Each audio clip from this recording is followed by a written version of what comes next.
Okay, here we are. Well, You caught me. yeah, here we are in Montevideo, Uruguay. We just came across the Mighty Plate River from Buenos Aires, and you flew down here last week from Yeah, your place in Florida, yeah. and you're here to play tennis more than Essentially to anything play else. tennis. Yeah. Be Well, careful where you invite me. I had a guy that I played with last year that said, "Come play at a new like a club they have," and I love red clay tennis. And you have red clay tennis here all over, which is a great way to play tennis. It's totally different from hard court. And I said, he invited me. I came and I said, be careful inviting me somewhere because I might show up. well, this is good. Yeah. I don't presume they play much tennis in Kyrgyzstan or the Congo. No. So I think you're in the right place. Yeah. Actually, this is and you're close to Punta del Este, which is the jet set capital It of is. South America. It is. So, It is. right man in the right place. So that's what you're doing here. But people don't want to hear about that. People No. want to hear about the markets and things Markets. of that nature. Yeah. So we've all got opinions. What's your opinion? Where are we right now, Evie? Yeah. Well, so we've had radical change.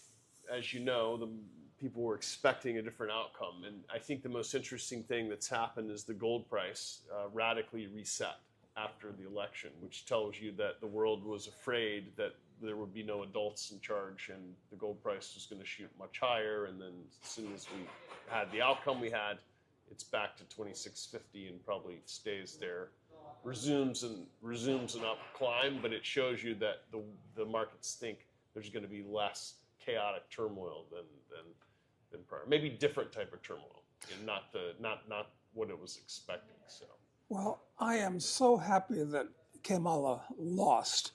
I didn't say that Trump won, but that Kamala lost. And actually, it cost me some money that she lost because I bet 100 ounces of silver with a friend that she was going to win. I was pretty confident the Democrats were going to engineer a stolen election. It looks that way. In my newsletter, I went to D.C. this summer and wrote about the scene in Washington, and I can tell you that people were 100% convinced that they were the regime that stays. So I think there's a lot of very upset people, and the town is flipping. So the arrogance is unbelievable there, as you know, being from there. But it's an establishment. It really is an establishment, and there's no awareness that there's a country attached to the establishment. But the thing I want to tell you is that my take on this really is that these numbers are all going to get bigger. I don't know if you and I were working together 8 years ago, and we said that the debt doubles every 8 years. If you go back to basically Nixon. You can take any 8-year period and it doubles. And that was at 18 trillion, and it's something like 38 now or something. It doesn't even really matter so much. No, it doesn't. But you'll go to 80, and people say they can't conceive of that. But the numbers have to get bigger. I mean, what we have, this system that we have, it's kind of like, I don't think you probably have ever slept on an air mattress, but I have. I rather like them. It says inflate with care.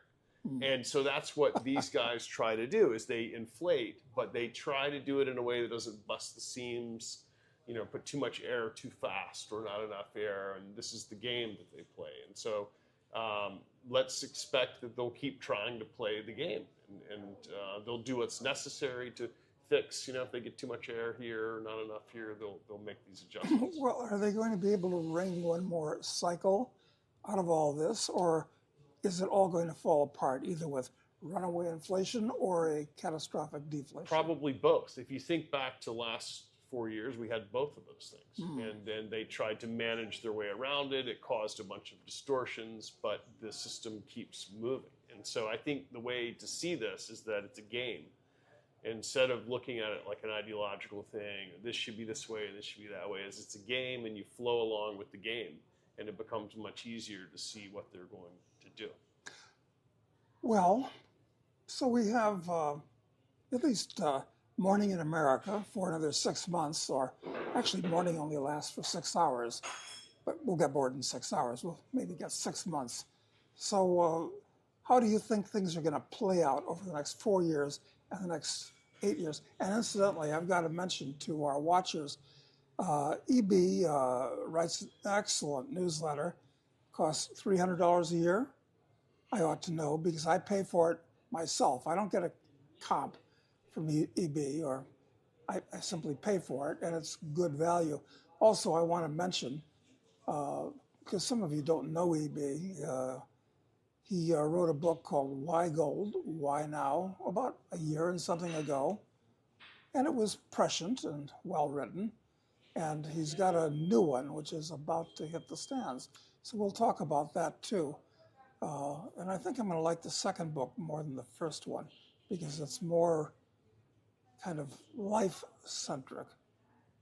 It's a sensitive book as well. I mean, it's some of the stories that people say, I can't believe you wrote that. I mean, I'm in what hopefully is the middle of life. So you're in this middle and you look back and you think, what are we doing?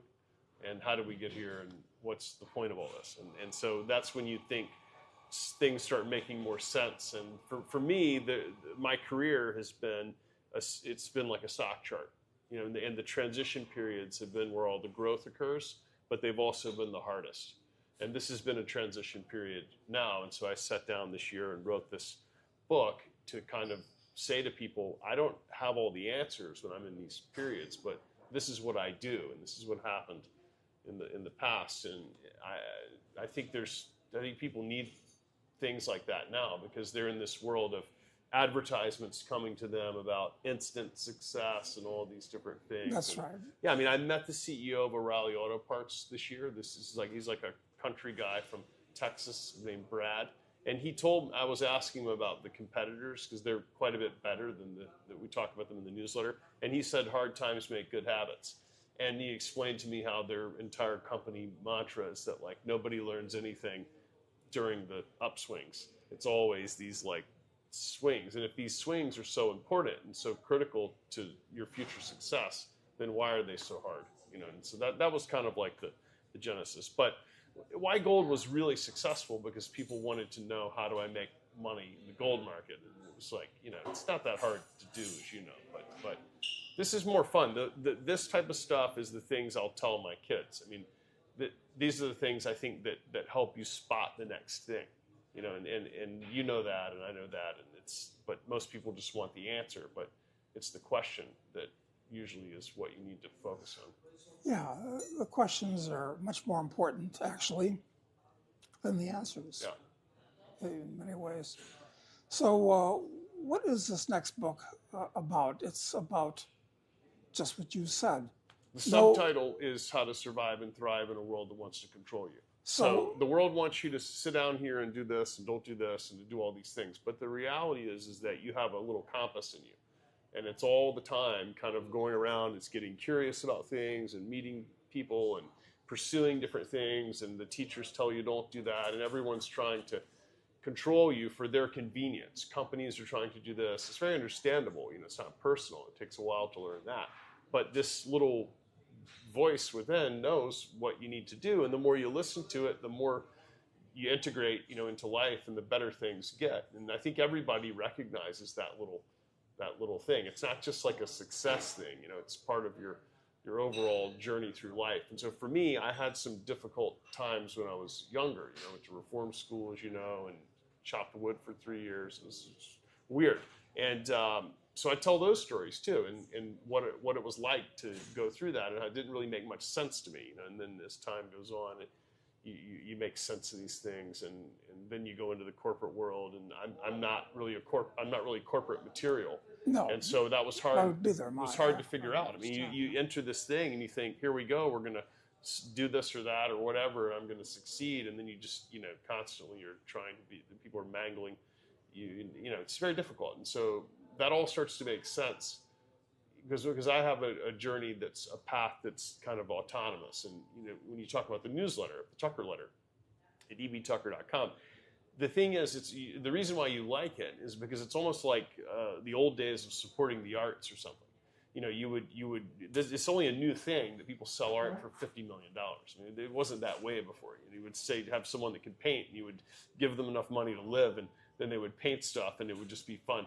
That's what we did for centuries. And so, with my letter, there's no advertising and there's no nothing. I mean, it's like it's me every 2 weeks writing to you, and people support that almost as an art form. It's very direct, whereas a lot of the letters you and I used to write would have all these banner ads and promises of instant riches. Well, that wasn't my fault or your fault. We fell into bad hands. Yeah. We fell in among thieves. And, it happens. Yeah, but we emerged.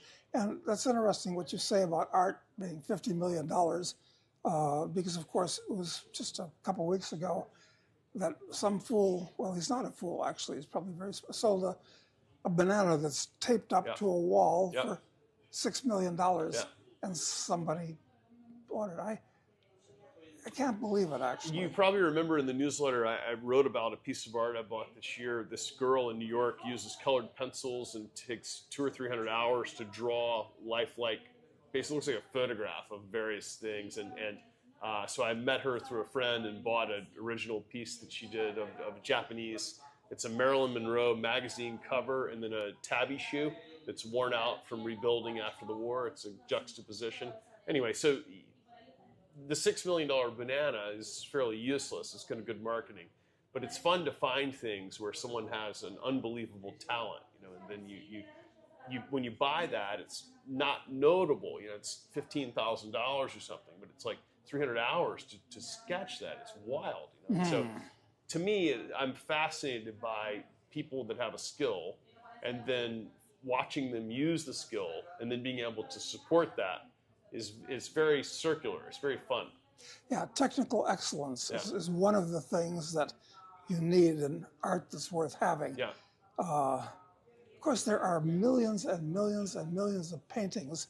All the museums have basements that are glutted with paintings. There are paintings everywhere. They're being turned out more and more.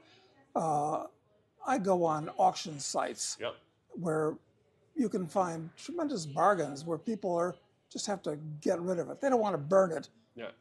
You can get these things for a few dollars or whatever. Yeah, it's not always money.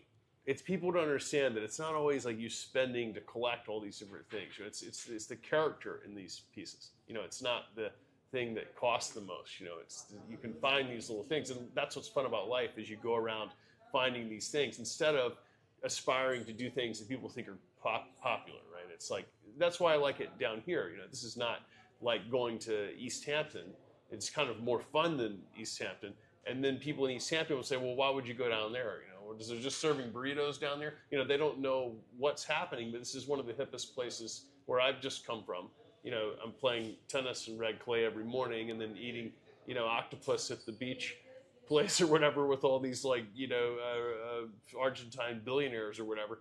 And it's unbelievable, and there's no gringos, so. Yeah, and because they're not the East Hamptons, they are less pretentious than the people that are in the East Hamptons. Yeah. So the fun of life. I mean, that's kind of like the journey is the fun. It keeps getting better, actually. So. Yeah. Well, unless we have a global thermonuclear war, it's a problem.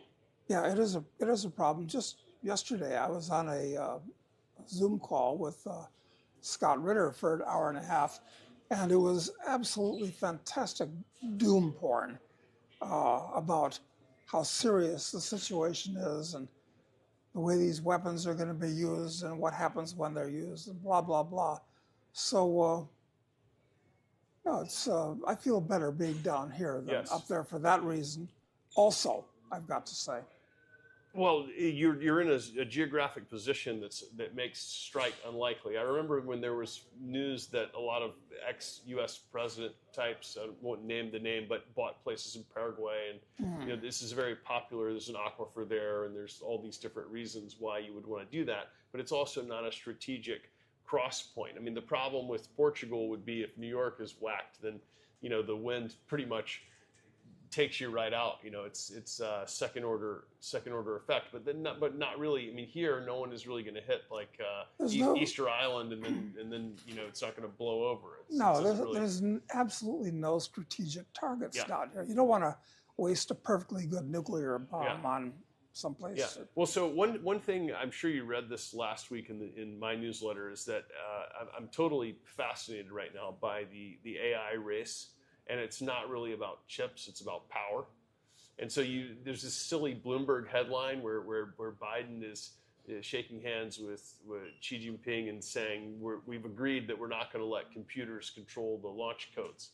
And if you know what's up, which way the wind is blowing, what that means is just if our computer was towering over yours, we probably would let it.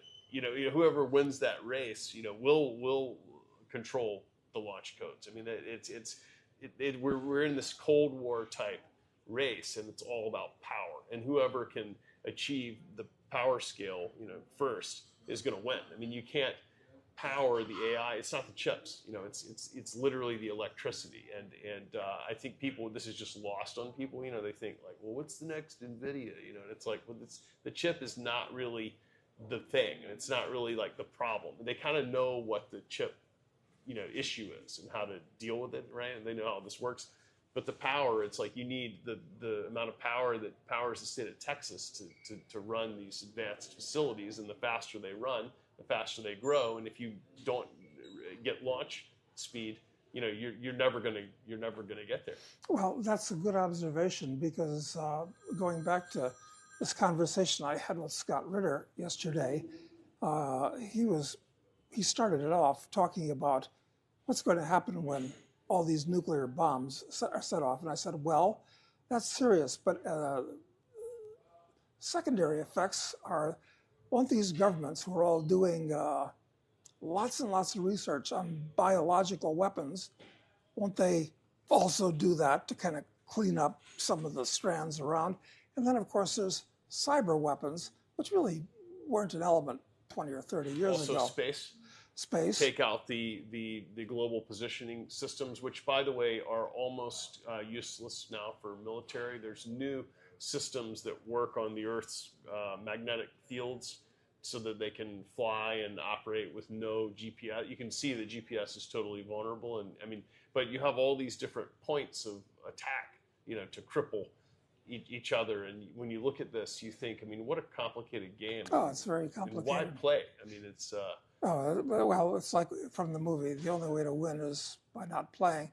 But one point I'll just make this, apropos of what you just said, is Scott said, well, after the nuclear weapons, actually, it's the collapse of computers and power grid that will be the most deadly things. Yeah. So what I've learned in the research is that the grid actually will not power the AI race, because the fast forward 10 years and the grid will be how we turn the lights on and we charge the Tesla and all these different things.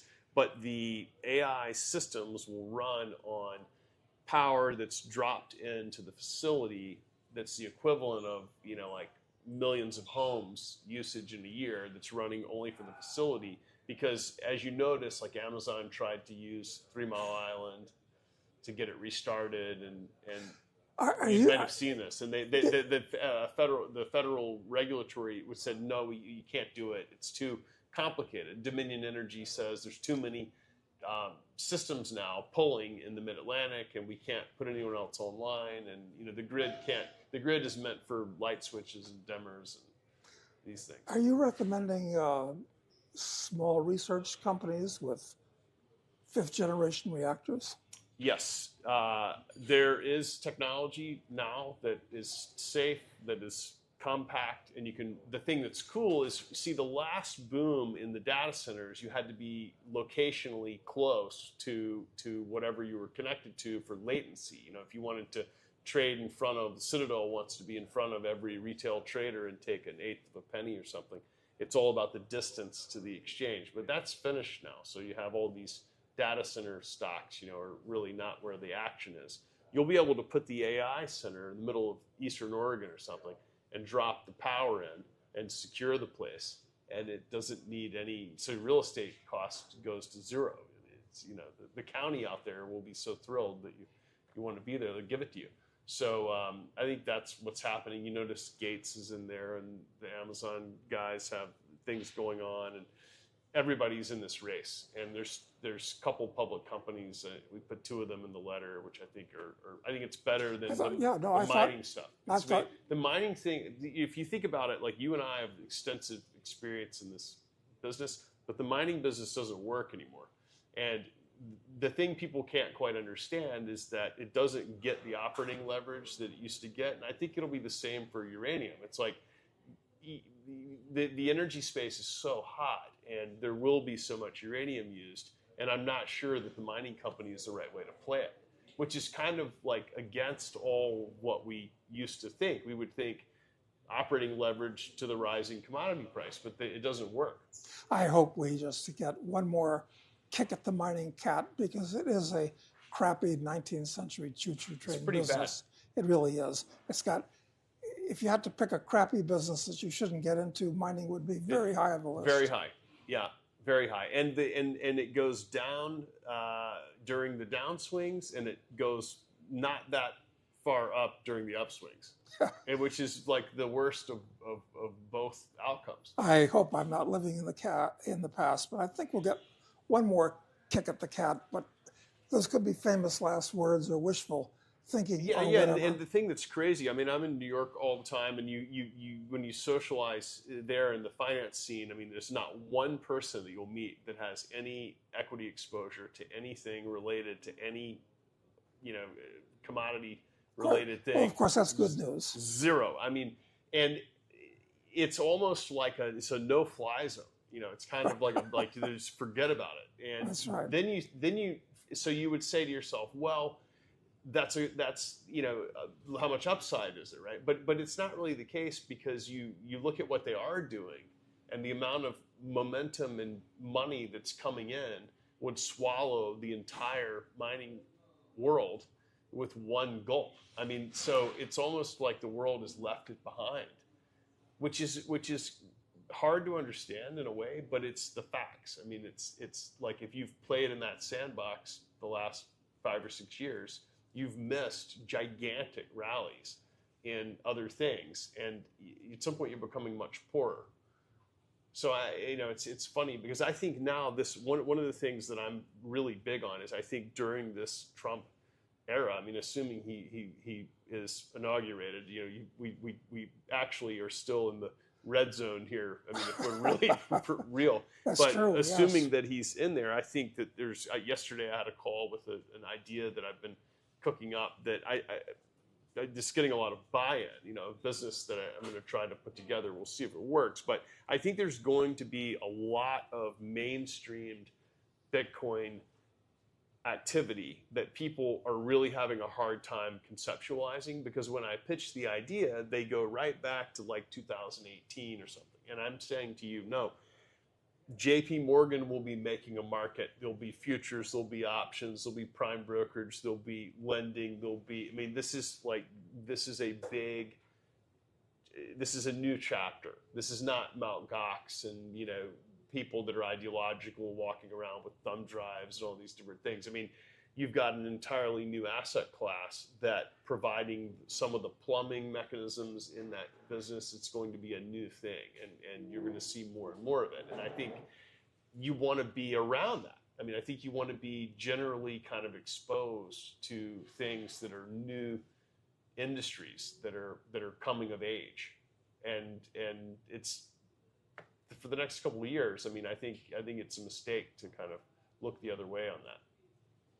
So what would you suggest that readers, how should they position themselves generally over the next few years? So 2 weeks ago, I get this question all the time, and so what I did is I designed the portfolio you would give Aunt Lucy if she won $100,000 in the lotto or something. I mean, you would not tell her to do alternative esoteric deals, and you would kind of give her something to come out a little ahead and have exposure to different things. And so I put that in the newsletter as like a pie chart. I'm like, if my aunt came to me with that problem, this is what I would give her, and I would feel really good about this advice. And so part of the issue is you have to know what you're capable of, and so I manage a trust, and in the trust, we're not really like treading out into, like micro cap placements in these things because it's just not really. We've done some, but it's not really the kind of thing that typically is what we want to do. So you have to look at your situation and say, what am I capable of? If you have a day job somewhere and you want to do like bond arbitrage, you work at the Target or something, you're not really set up for this. So I think for the average person, it's a matter of saying, what are the industries that are going to have the wind at their back? And let me just own those. And I think when you do that nowadays, the Fed wants you to make money. That's what people are talking about. We need to audit the Fed and shut it down, but it's like, maybe you're right. But the Fed wants you to make money and to pay capital gains tax and then to spend the profit. That's what they want you to do. And you should indulge them. Because Scott Bessent and all these guys that's all they're trying to do, keep this thing moving and keep the air mattress inflating. And so you can help them do that. And I think there's some industries that are going to fare better than others. Some of the industries that have done well, under the last regime, I think are going to stall a little bit. I don't think they're collapsing, but you want to own things that are moving bottom left to top right. Well, that makes sense. You probably wouldn't want to buy Jaguar at this point, for instance. Someone showed me, by the way, a guy I played tennis with told me about this Jaguar advertisement. I don't have a television. You haven't seen that? I don't have a television, and I don't have Facebook or Instagram. I also spend a lot of time by myself. It's no surprise, because you to meet people, you have to be constantly looking at your phone.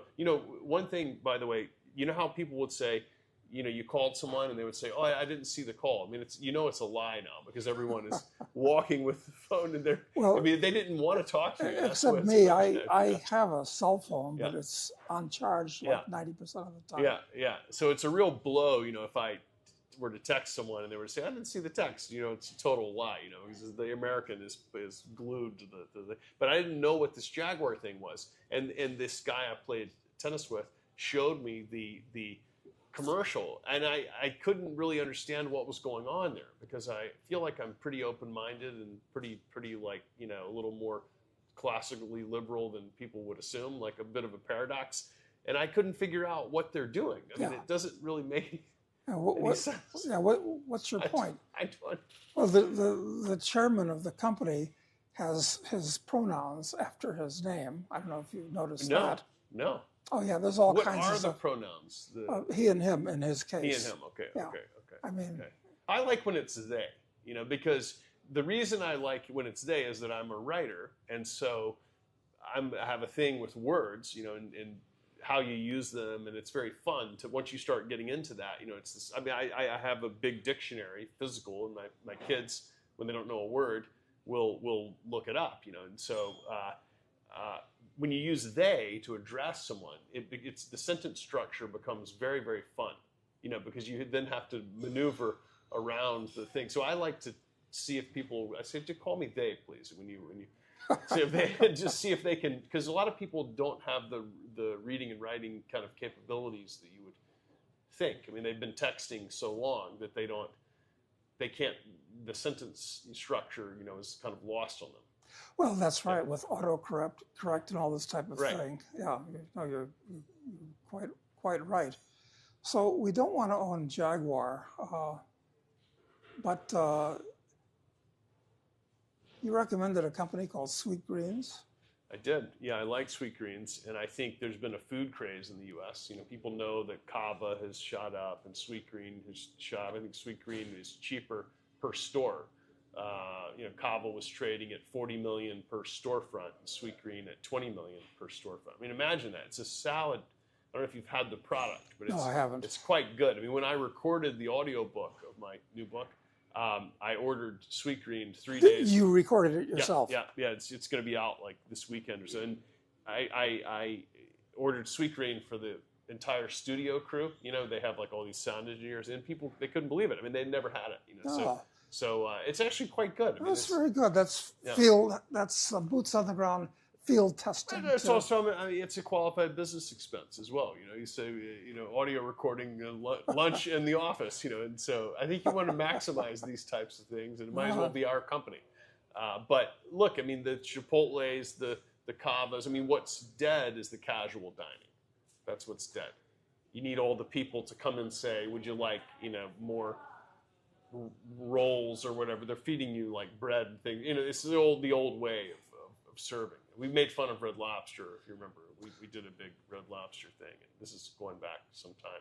One of the subscribers started his career at Red Lobster. He sent me like a note about how during the Endless Shrimp promotion, they would push as many cheese rolls as possible out to the tables, because then you would eat less shrimp. Less of the endless shrimp. That's right. That's right. So it was, anyway, I thought this was very funny. So they would have a pep talk before the night started, and the manager would say, "I want to see rolls on every table, full basket." But which is kind of basic economics, right? I mean, this is what people don't understand, is that you don't need to go to school. You could just work at a Red Lobster and essentially learn everything you need to know about how people make choices. So you live in southern Florida now. We just got mauled by multiple hurricanes in a row this year, which was quite an event. And looks like a FEMA camp.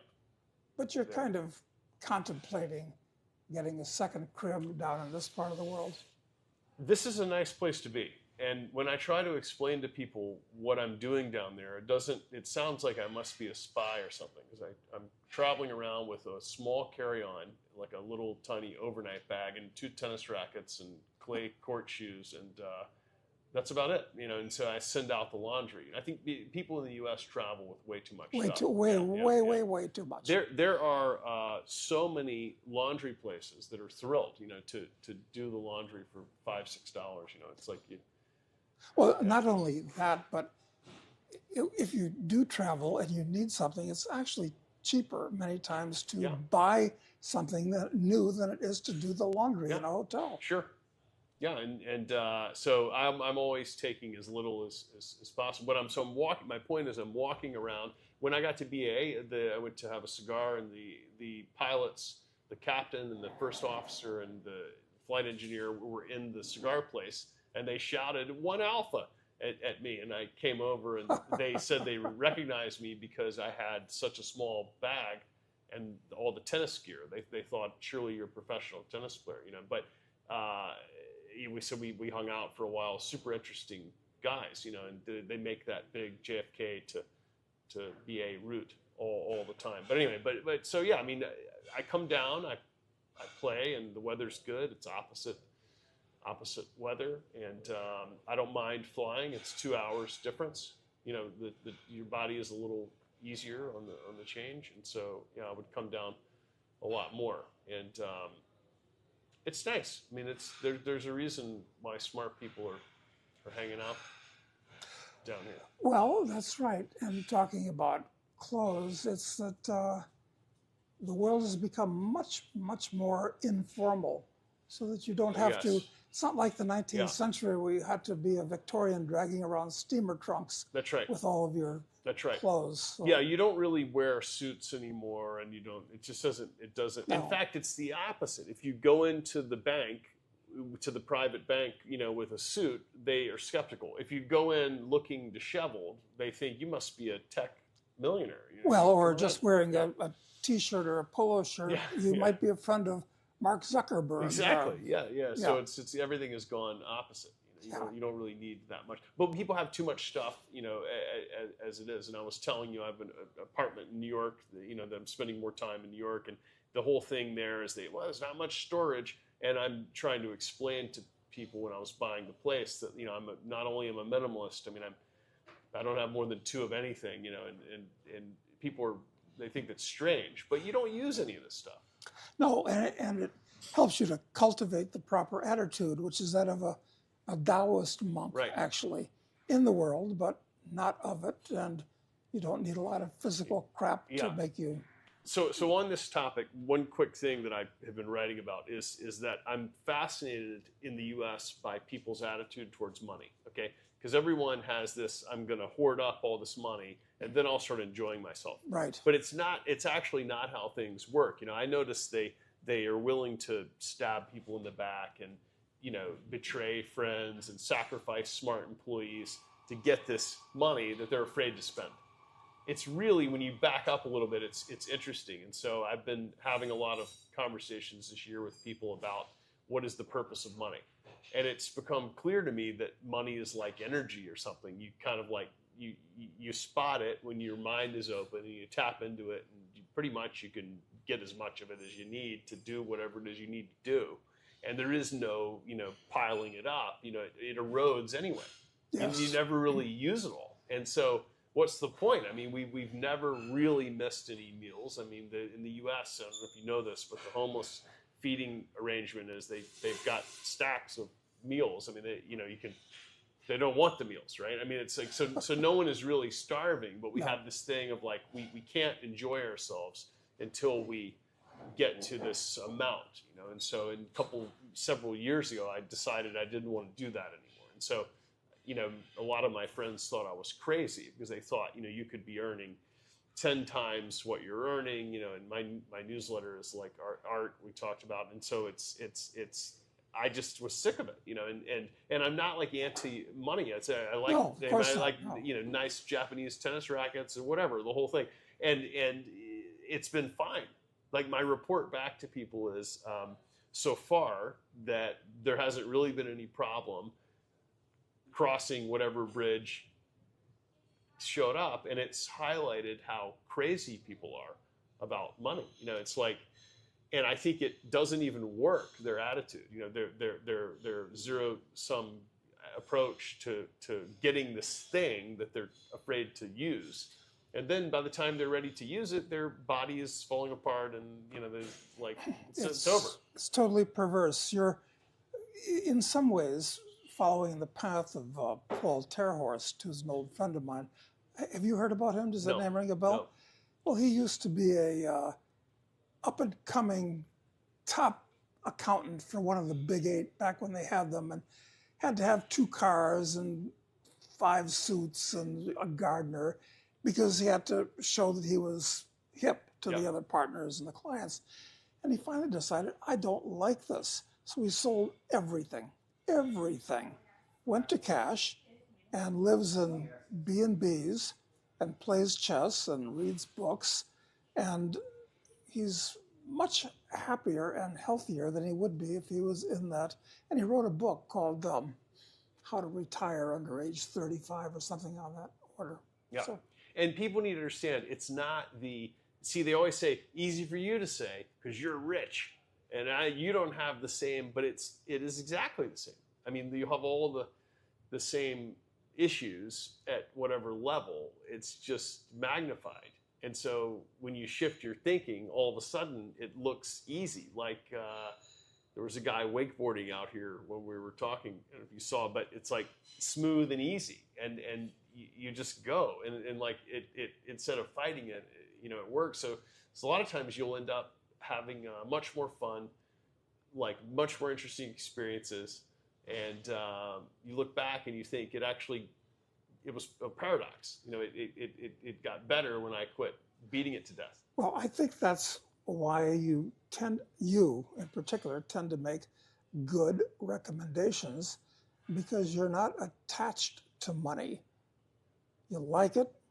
You realize there are methods of getting more of it when you need it, but you're not attached to it. It's not a game. There's no level or something. I mean, it's not like you've entered into some other realm. It's kind of coming and going, and the more you let it go, the more it comes. And, people think it's hocus pocus, but if they read my new book, they'll see it's not.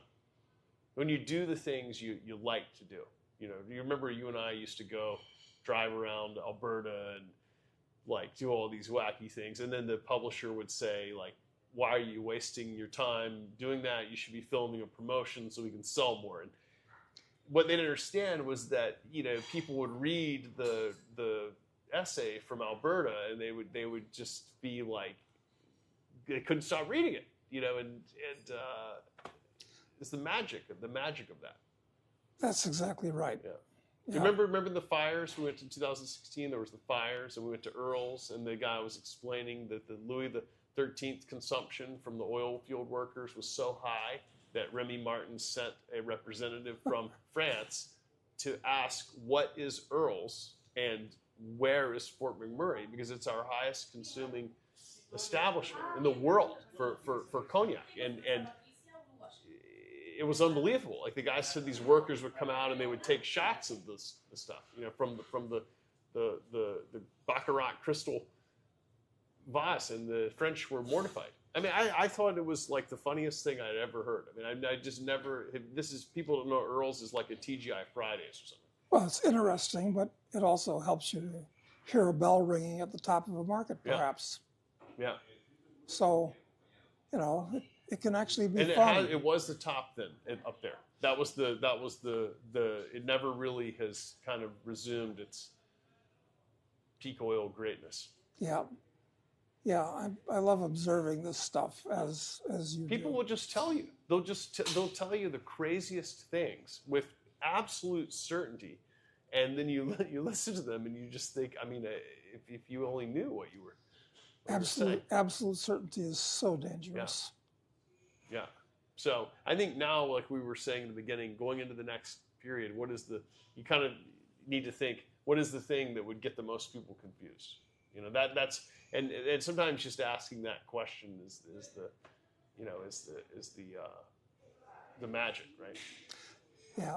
Well, I just wanted to say that there are few newsletters that I read and subscribe to and read, and EB's is one of the,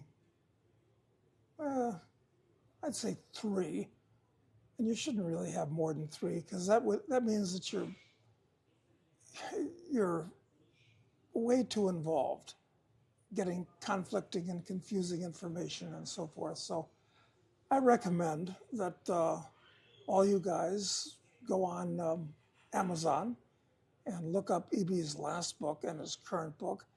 And if you subscribe to his newsletter, I'm not getting anything from this. I just like EB and the way he thinks. I think you ought to subscribe to it, and I think you'll benefit from it. I enjoy reading it, which is helpful. Next week we'll probably talk about Argentina. It depends. I've gone back to my favorite Parisia and see what the scene is like and the pricing, and we'll see if something comes together. I'll be there for the next couple of days. The city feels better though. Last year I was there, if you remember, when Milei was elected. Yes, literally the day after or something. It was like I landed and it was boom, he was. Well, I'm still making a bet that by the end of this election cycle in Argentina, he'll be in office another 3 years. I think he'll be reelected. And unless something very bad goes wrong, Argentina will be well on its way to being one of the most free and most prosperous and pleasant countries in the world. So I'm very happy to be down here. And what about the difference between Macri? Because if you remember, we were here when Macri was running. I met Macri with a Raymond James junket that came down, when he was a candidate, and everybody was optimistic, but he didn't get it done. You have to be absolutely a wild man. You have to be radical. You have to be an ANCAP, which is what Milei is. That's why I'm optimistic about him. It was like Macri was kind of like hoping that... like a society guy.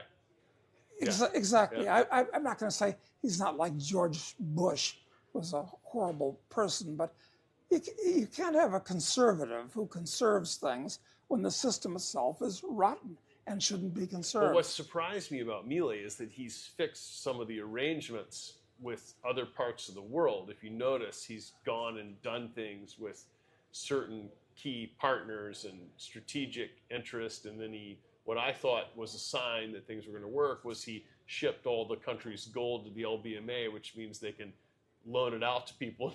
Usually is a sign that you understand how things work. Did you notice this? There's like... Yeah, well, I can't figure that gold thing. Well, that's the deal is that you put it in London, it's still yours, but then they're allowed to hypothecate it and do all the tricks and everything like that. And it means that you understand that you're either in the game with the jersey on or you're not. Yeah, well, one thing... But things have smoothed out. If you notice, since then, I mean, Oh no, inflation is going down, Yeah. down every Yeah. month. But Stable. listen, if I was Milei at this point, I would default on Argentina's debt for all kinds of reasons that Sure, I of explain course. in the newsletter. I'd do other things that are even more radical. But he's not a military dictator like It's almost Pinochet. like he knows that to make the thing fly, there's a combination of radical things and somewhat unpleasant, like things that are a tip of the hat to the bigger system. That everything has to work, and it's working. I mean, you can feel it when you're in the city. No, you can. Money's coming in. You know, it's yeah.